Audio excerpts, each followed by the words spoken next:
So another thing we have got to get to is the whole concept of Kinect.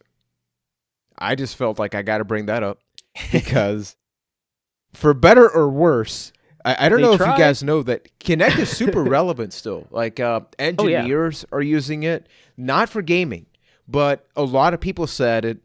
Great technology, bad for games.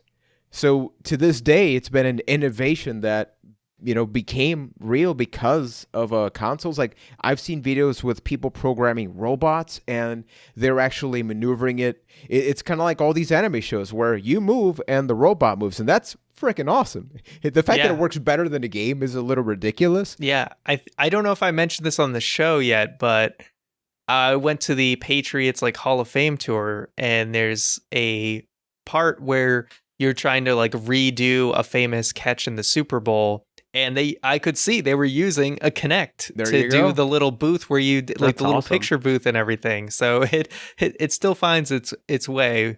The Kinect was something I don't think I ever actually played it outside of stores or whatever, but I think the biggest reason it came about was, we mentioned at the top of the show with the sales numbers, the Wii at this point, despite being standard definition, was just crushing it, even though the PS3 and the 360 were, when we talk about the more dedicated gamers, they were dominating that space, but the Wii was crushing it because they had brought in this whole big casual audience.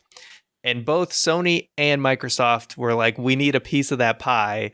So they came out with their Kinect, which was definitely more innovative than Sony's Move or whatever, with hands-free controller. And, the if you Move. want to dance like Han Solo in a Star Wars dance game, you could do that. And you could see a bunch of games that were supposed to come out that never came out, like Yep. that Project Milo thing or whatever. Oh God! It's probably best that Project Milo didn't come out. What a nightmare that thing I could still have want to been. play Hulk Hogan's main event. I heard that was just awful. Oh, I Awful, totally but- forgot. Did that ever actually come out? Yeah, it Yes, came it out. And did. apparently, it's awful. It just doesn't It's work. But it's what one of those bad things as that you think I it want to is. experience. Did it, even that if it's Fable crap. the Journey ever come out? The what was supposed to be a Kinect game?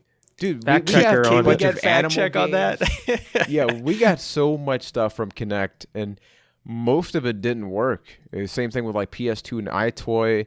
You could browse the menus. I feel like just when we got to wireless gamepad, which we just talked about, and I was like, you know what? You don't even need the damn thing. Your body, Ryan, your body is what you need to play frickin' video games. It's like, nah, I'm actually pretty good with the D-pad and the joystick. Yeah, and Fable the Journey did release in 2012, and going by the scores on its Wikipedia article, it is a mediocre game, which is not surprising in the slightest.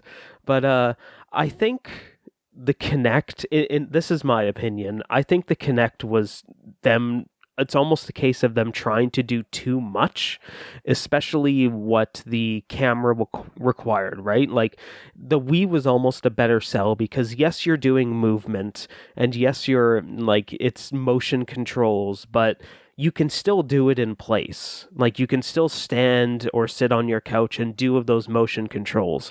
In a lot of instances with the early Kinect models, it almost kind of like VR, except VR is a little better about it these days. Like, you needed to like make a space for it. If you wanted to have your Xbox in the living room where it probably was with the Kinect, you needed to move your coffee table in order to actually use it. And you have to factor in lighting and a bunch of other stuff. Exactly, for it to read properly. Like, I think it's almost like gaming wasn't ready for the Kinect. And that's why it became the happy little accident that it was, and ended up being so useful outside of gaming, where they could do things like control the environment and not require you to do these movements in your living room and in these scenarios that aren't really equipped for it.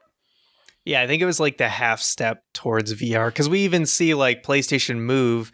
When they had PSVR, they basically just used like the Move controller. They still do, for the VR. So it was like they were just trying to copy the Wii, and the Wii just had the right idea of how to get to the casual market. And I think at this time, everyone just wanted PS3 and 360 to kind of stay in their lane.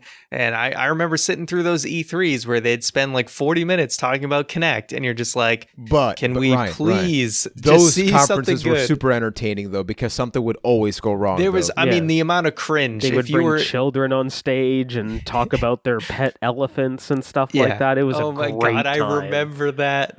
I think I do. Yeah, it's just it like was good times. It was good times. There was a lot of memes. It was good for the memes, but that was about it. Hey, we really hope you enjoyed this podcast clip, and if you did, guess what? You can listen to the full episode right now by searching for Quest Rewind on your favorite podcast app, including Spotify. And while you're at it, follow us over there so you never miss a new episode.